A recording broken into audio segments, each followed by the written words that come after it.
Gittin Daf Samach Zayin Amud Beis. We start the 7th parak of Gittin already this morning. Physical fitness. Gedola melacha shemechamemet et ba'aleha. We see in the Gemara that when Rav Yosef needed some exercise, when he felt he needed to speed up his metabolism, he used to work in a mill. He used to work with the millstones. And Rav Sheshes used to carry beams around, heavy beams of wood. Omar, and he said, Gedola melacha shemechamemet et ba'aleha. Melacha, physical labor, physical work is really good because it improves the health and the metabolism of the ba'alei melacha, of people who do that work. Very strange Gemara in a way, because certainly in our perspective of today, and the Gemara would have had a way of saying that if Rav Yosef and Rav Sheshes wanted to develop a little bit more physical fitness and strength and increase their metabolism, why don't they go to the gym and do some aerobic exercise? Why don't they go for a run? Okay, I understand they can't go for a run because they're both blind, as the Marshal puts out. So there's a limit as to what kind of physical exercise they can do. They can't go for a run every morning. But they could go to the gym, they could lift weights at home. He carries beams and he works in a mill. You could have a little mill at home, or you can have beams at home and lift the beams up and down as many times as you need to. You can do press-ups. You can do whatever you need to get the metabolism going. Why do you have to go and work and labor? And we get to the essence of a holistic approach in terms of Torah to physical exercise, and physical exercise is incredibly important. Physical fitness, being fit, is incredibly important, as we're going to see. And each of us needs to have some routine where we're taking care of our physical fitness, whether it's walking or it's running or it's going to the gym or it's, whatever it is. We live very sedentary lives, which is not the way we were designed to live. And we need to move around, and we need to have movement, and we need to use our muscles, and we need to increase our metabolism. There's no question that that's a shiur, that's an obligation, as we're going to see. It's an absolute obligation. But what is our approach in doing that? What is the inner place from which we come when we go to the gym? What is our intention when we go to the gym? Because as we said in the last year we had together on Daf Samach Beis, I think it was, we said, Jews don't do meaningless. We don't do things like that. Now, I can't imagine anything more meaningless than standing in a gym and running on a treadmill. Running and running and running, you're going nowhere for nothing.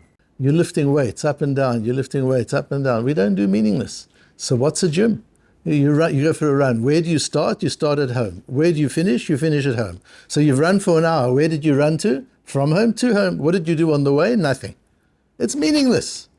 You can listen to the Matmonim while you're running, but you could have done that at home as well. So what is this? What is our approach if we don't do meaningless? What is our approach to exercise? So we see from Rav Yosef and Rav Sheshes, they wouldn't go to the gym and they wouldn't go for a run. If I'm going to do exercise, let me do something that has a value to humankind, not just to me. Because physical exercise, going to the gym, can be an expression of enormous self-indulgence. What am I doing there? Building muscle, getting stronger, getting healthier. It's all about me, me, me. That's what I'm doing. The rest of the day, I'm doing something for other people. I'm at the gym, it's just for me. It's all me, me, me, me. So what do we do? Does that mean we don't go to the gym? What are we meant to do and how are we meant to approach this? But we need to start off understanding that there's something potentially very self-centric in physical exercise, very focused on I'm a man, I'm a stronger man, I'm a woman, look at my figure. It's all about focus on me, or it's totally meaningless. And Jews don't do meaningless. Same as when we discussed the idea of caring and courtesy, and we said there are certain things which are just form, you just do them. They don't have meaning, but Jews don't do meaningless. So the question is, what is the situation with something like exercise? Is it just form? You do exercise and you check it off. I did my exercise, like some people do davening. I've done my davening, I've checked it off. It's just form, I just do it. It doesn't have any meaning. And some people do the same with the Daf Yomi. I've done the Daf, I checked it off. Is that what gym is? Or does there have to be some meaning to it? Is there a way of doing it with some level of meaning? And it goes back to what we discussed on Daf Nun Ches, where we talked about the holistic aspect of health. And we talked about that addiction must be treated spiritually, not only physically. And physical illness has to be treated spiritually, not only physically. And mental illness has to be treated in both. We need to treat the human being as a holistic being who has a physical mechanism, who has an emotional life, and who has a spiritual life. And those three have to be dealt with in an integrated fashion. What about exercise and physical fitness? So we see that Rav Yosef and Rav Sheshes, yes, they needed to do exercise, but they did exercise that has value to humankind, not exercise that is only focused on themselves. So what about us today? The Ben Yehoyada points out, the Ben Yehoyada is the Ben Ish Chai, we've spoken about him before.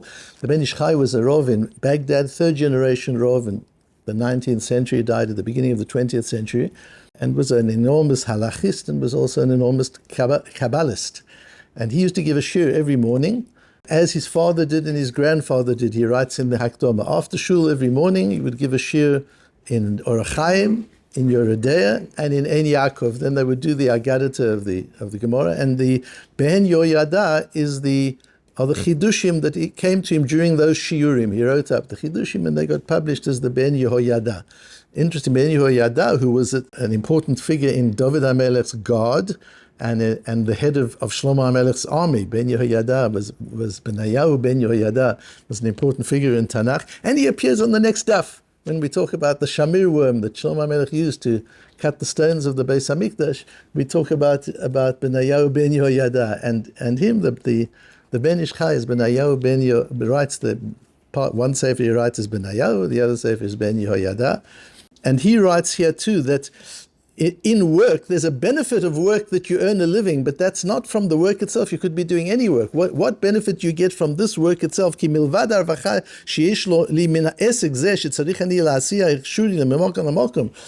from the benefit of moving the beams from one place to another, there's some benefit to humankind by my moving the beams. In addition, there's benefit to me that I'm also doing something good with my body.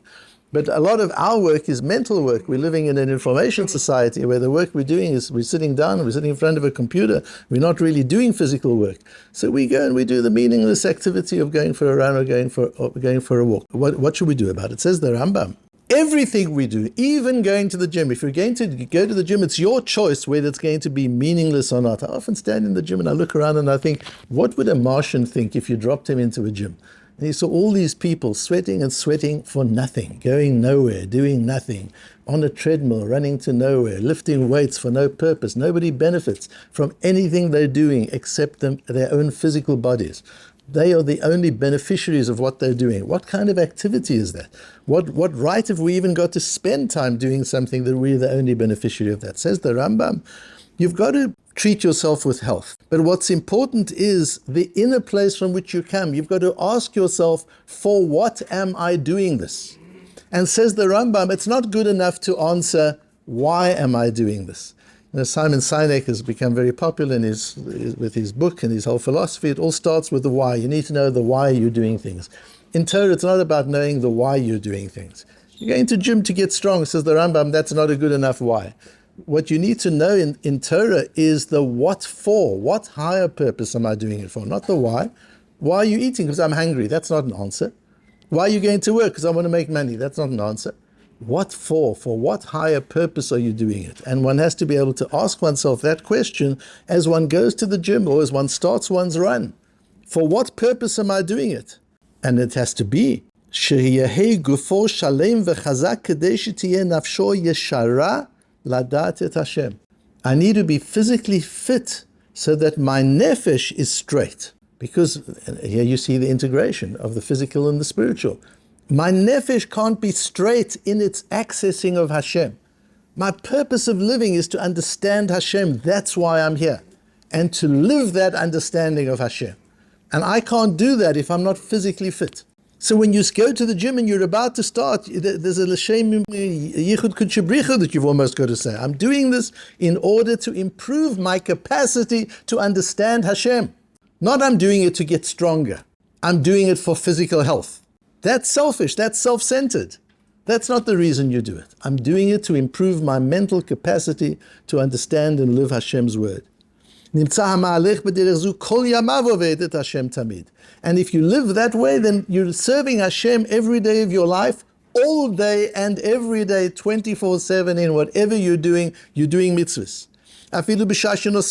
When you go to business, you're having physical relationships.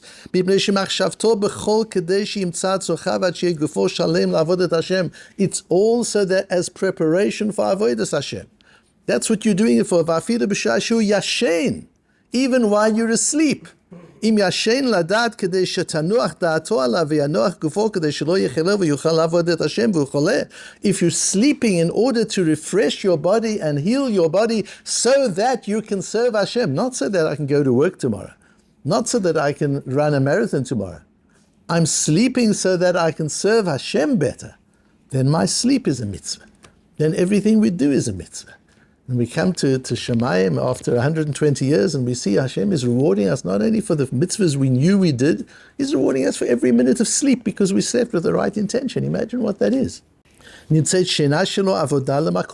So sleep can be an avodas Hashem, depending on the inner place from which you come. For what are you doing it? And you've got to ask yourself, now we're talking about a very high level, as the Rambam himself will say in a few moments. Very few people get to this level. But I always like us to understand what the Torah expects of us. Firstly, it gives us an idea of how the Torah sees the capability of the human being, how great the human being is, the capacity we have to achieve. Secondly, to know what Hashem expects of us, and we work towards it, each one of us on where we are. Doesn't mean we have to be a tzaddik, an angel at the level that the Rambam's talking about, but at least we need to be on track. And it's such a beautiful idea, we can each do it, at least some of the time, just to stop for a moment and be intentional in asking ourselves, not only why am I doing, why am I eating? Because I'm hungry. For what am I eating? So that I can have the strength to serve Hashem properly. And the Rambam develops the idea much more in the Shmone Prokim. Shmone Prokim are 8 chapters, 8 essays the Rambam writes as an introduction to Pirkei Avot, and in it is his whole system of psychology and the holisticness, that whole spirituality and physicality blended together into one unit we see in the Shmone Prokim. And there he says the same thing, that lo yechaveh nazel ha'ana bilvad, even when you're eating, it shouldn't just be for the pleasure of it. Ad shivcha min ha'macha v'ha'mishteh ha'yoter arev, so that you'll end up eating what is tasty rather than eating what is healthy. V'chein b'sha'ar ha'anagot, and so with everything you do. And then he says very importantly, that there are times when you do want to have a good meal that tastes beautifully. In a case, if you're feeling a bit down and miserable, one of the ways to treat it is to go out and have a nice dinner in a beautiful place. You can do that because you're doing it to restore yourself. Listen to music. Sometimes you need to listen to music. It uplifts your spirit, and you need that, and that's important to do. Look at architecture. Look at design. Look at beautiful gardens. Go for a walk in the gardens. Sometimes we need to do that. And to have beautiful things around you, in an art gallery, to broaden up the mind. Sometimes you just need to do that, and that's important, and you need to do that as well. That's the same as going to the gym. You need to do it. Why are you doing it? To broaden my mind and to uplift my spirit so that I can understand Hashem and walk with Hashem and live according to Hashem's will. Again, the Rambam says on the next page of the source sheets that if you just say, I'm doing this for health reasons, ein zeh ish ma'ala. Hey, health reasons is not a good reason. Why are you eating this? For health reasons. Why are you going to the gym? For health reasons. Why do you go for a run? For health reasons. Not a good reason. It's got to be more than that. It's got to be ein tachnit amitit לפעולותיהם. הנכון שישים תכלית כל הנהגותיו בריאות גופו והמשך מציאותו על השלימות כדי שישארו כלי כוחות הנפש אשר הם איברי הגוף. In order that my body should be fit enough and complete enough so that my nefesh can apply itself to the midot, to character development, to growing myself, to developing myself, and to being aligned with Hashem's will.